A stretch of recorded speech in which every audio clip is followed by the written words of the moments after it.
l'état de siège.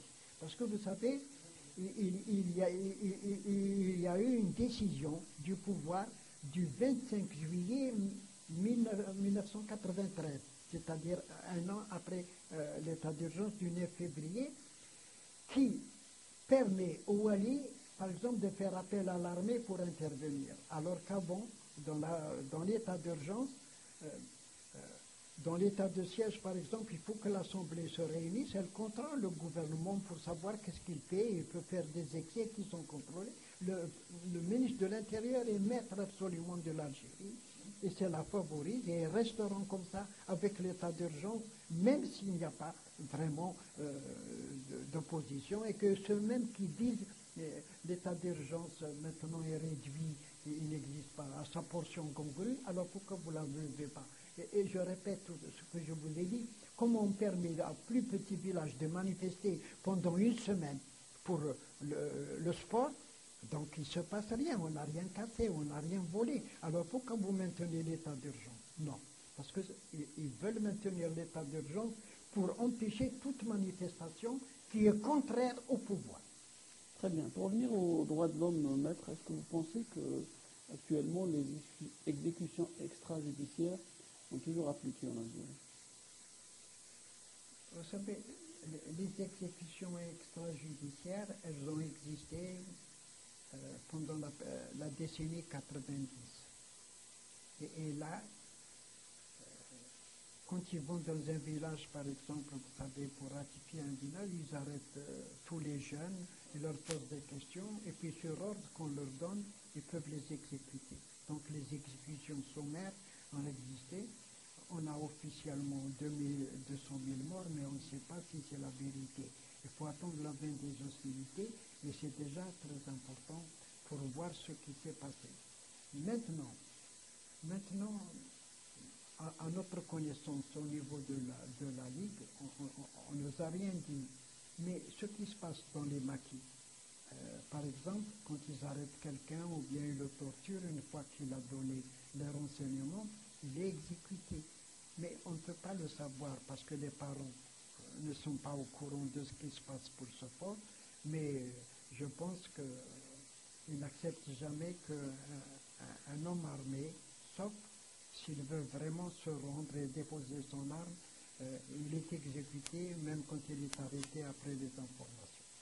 Vous avez parlé, maître, récemment de 20 000 disparus en Algérie. Est-ce que vous pensez que parmi les 20 000, il y a une grosse partie justement de ces exécutions sommaires extrajudiciaires? Vous savez,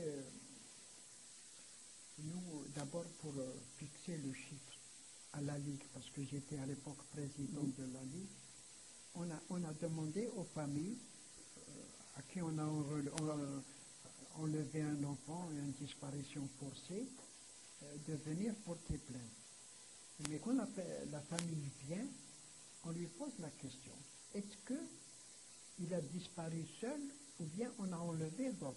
Généralement, quand la police politique ou la gendarmerie va dans un quartier ou dans une famille, ils ramassent plusieurs.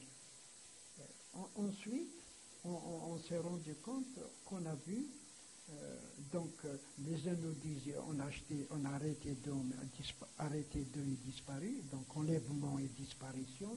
Les autres nous disent 3. Donc sur 5, on trouve 2 ou 3. Et de tout ce qu'on a déposé, on a dit que le minimum était 18 000. Je voulais vous dire que c'est très important, parce qu'en Argentine, il y a eu 8 962 disparitions. Et au Chili, il y a eu 3 500 disparitions. Et déjà, on a considéré que c'était très grave. En Algérie, il y a 18 000, au moins 18 000 que nous avons recensés. Maintenant, parmi les recensements, on s'est rendu compte, vous savez, pendant les périodes-là, 92, 94, surtout jusqu'à 98, à Alger, par exemple, le matin, on ramassait des cadavres, vous savez, dans la rue, ce qu'on appelle la protection civile, ils les ramassent. Mais on a eu quelques cas, pas beaucoup de cas, mais de gens qui sont venus nous dire, quand on a ramassé, c'est vrai qu'ils avaient des balles qui étaient tirées, mais ils ont vu certains, ils étaient torturés. Donc, quand on arrête les disparus, on les présente d'abord à la torture, et beaucoup meurent sur la torture. Mais on les jette dans la rue pour dire qu'on les a tués. Ils ont voulu attaquer Alger, ils ont voulu le dire, donc on les a tués. Mais si on tue quelqu'un par les balles, on ne trouve pas de torture chez lui. On trouve les traces des balles. Mais quand on trouve de la torture, on voit bien que c'est quelqu'un. Donc ou bien on les a exécutés, ou bien ils sont morts sous la torture. Très bien, maître. La presse officielle nous a beaucoup parlé ces dernières années de la réforme judiciaire et de l'indépendance de la justice. Lors de l'ouverture de l'année judiciaire 2009, M. le Président a promis de moraliser ce secteur en luttant contre la corruption. Pourriez-vous nous dresser un tableau général sur l'état de la justice en Algérie? Le président, à chaque année de l'ouverture judiciaire, il dit que la réforme a réussi, et puis on voit bien que la réforme n'est pas réussie. Vous savez, la corruption, elle existe au niveau de l'État. C'est ça, la grosse corruption, c'est à l'intérieur du système qu'elle existe. Je vous ai dit, en ce qui concerne la justice, elle n'est pas indépendante. Elle est intégrée totalement au pouvoir. Le président le sait, mais quand il dit que ça réussit, que la justice, qu'elle lutte contre la corruption, la justice ne peut pas lutter que par la corruption parce qu'elle-même, elle est corrompue. Le président l'a annoncé il y a 3 ans. Il a dit la justice, elle existe au niveau de l'État, la corruption existe au niveau de l'État et la justice en premier lieu. Donc elle existe au niveau, et les ordres qui sont donnés. Si vous voyez quelqu'un, par exemple, qui est proche du pouvoir et qu'il a eu une corruption, jamais il ne passera en justice. On a vu dans l'affaire Khalifa, beaucoup de bonhommes dont les dossiers sont formels. Regardez par exemple au niveau de l'UGTA. Vous pensez que Khalifa n'est pas le principal responsable? Non, mais il y a d'autres qui étaient avec lui et que l'enquête a révélé. Mais on a vu, maître, que des hommes politiques ont défilé devant la justice pour témoigner. Donc, ils ont tous été entendus et écartés. C'est un ordre qu'ils ont donné. Celui qui reste, c'est celui qui n'est pas avec le pouvoir. Ça, vous voyez pas, celui qui n'est pas en disgrâce avec le pouvoir, même s'il est en délicatesse avec la justice, sur le plan de la malversation, c'est-à-dire de la corruption, il n'est jamais, non seulement il ne passe jamais en justice, mais il n'est jamais livré à la presse. Je ne sais pas actuellement, vous voyez, parce que les clans du pouvoir se disputent, de temps en temps, on voit sur la presse les grosses personnalités apparaître sur le Khabar ou bien sur le WhatsApp, mais il n'y a pas de suite. Ça parle, mais quand on parle d'un problème, normalement, vous savez, quand on parle d'un problème comme ça par la presse, le procureur général de la ville doit tout de suite ouvrir une enquête. On a signalé combien de gens qui ont volé des milliards, mais on n'a pas vu la suite sur la justice qu'elle est donnée. Très bien. 4 ans après l'adoption du projet de la Charte pour la paix et la réconciliation nationale, quel bilan faites-vous, maître? Vous savez, la Charte pour la paix et la réconciliation nationale est une solution sécuritaire, pas politique. Qu'est-ce que c'est? La solution sécuritaire, vous savez ce que dit la Charte nationale? Ceux qui sont dans les maquis, déposez vos armes et allez à la maison. Des repentis.